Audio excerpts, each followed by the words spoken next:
It's been non-stop for this jewellery startup in Beijing for 6 weeks. With more than 15% of annual sales made last Singles Day, the business expects to outdo that during this year's retail frenzy. We even hired the cleaning ladies to help us to prepare the boxes before. They will make sure we at least have 200 or 300 sets before the Singles Day actually happening. They also turned to a popular marketing tool, live streaming. Online broadcasts have played a big role in product promotions this year, with celebrities like Kim Kardashian jumping on the bandwagon to show off her perfume. I think it's necessary for all the brands. It is actually much easier when you listen to a live streaming and someone tell you how to do it. It's a new version of the television shopping, but with your mobile. Singles Day started as a student holiday in China to counter Valentine's Day, with the 4 ones in the date 11/11 signifying being alone. It's since grown into a month-long shopping spree that peaks with a 24-hour buying blitz. Within the first hour, e-commerce heavyweight Alibaba saw sales hit $12 billion, up more than 20% from last year, racking up $1 billion in the first minute and 8 seconds alone. But this year's event comes against the backdrop of a slowing Chinese economy and trade tensions with the US, which, according to a recent survey, may spur more patriotic spending on local brands over American ones. To kick off the annual retail bonanza, Alibaba brought in Taylor Swift, whose latest album's broken records in China, to headline its gala event. But while the retail giant dominates the online shopping world, it faces tough competition. JD.com is a long-time rival, and now an upstart called Pinduoduo is becoming popular among smaller cities. China's already 54% of e-commerce globally, even though it's not over half of the global internet users. There's something about e-commerce in China which is special, and we're projecting this to grow to even over 60% in the next 5 years. That's good news for small businesses like these, which aim to reach far-flung parts of China and beyond. There's no wonder why Double 11 is the banner day of the retail year. Samantha Vardas, TRT World, Beijing.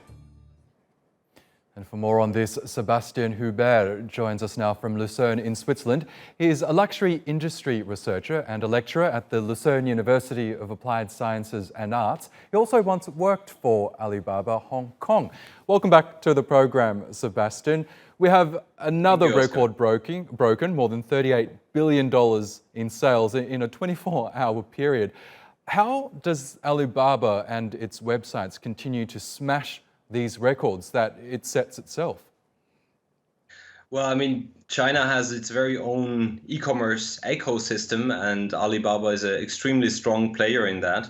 And of course, one app and one platform tributes to the other and contributes to the success of one another. So as a consequence, indeed, Alibaba is able to capture a big share of the overall dynamic in that particular ecosystem. Now, there were some concerns that the ongoing protests in Hong Kong might have affected sales from Hong Kong on Alibaba-related sites. Did you see any evidence of that at all? Well, the detailed analysis isn't out there yet. The following days will say more about where the new records basically came from. One can really distinguish between what happened in the mainland and what happens in Hong Kong. And of course, the main dynamic is and continues to be the mainland, especially on this festive occasion of today. Yes, and there were also some concerns that this ongoing trade war with the United States might have impacted sales. We've seen consumer sentiment in China affected by that dispute.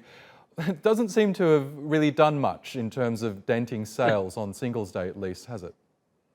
No, as you said in your report just there, there's a sort of nationalism towards shopping even more as the trade dispute continues, and Chinese consumers feel that focusing on local businesses, small businesses, buying local goods, locally made goods, local brands, that's even more of an opportunity and even to some extent an obligation to show the strength of the Chinese economy and continue driving local consumerism, which is actually in the Chinese political party program for a couple of years now.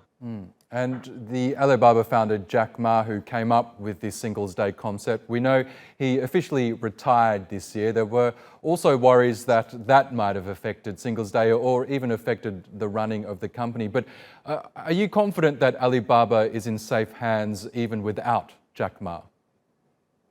I certainly think so. The legacy of Jack Ma will endure, and although he might not be as much connected to Alibaba as a company, in spirit he will still remain in the culture of the company, and many of his very wise and long-term decisions will continue to drive Alibaba's business, its understanding on the global stage.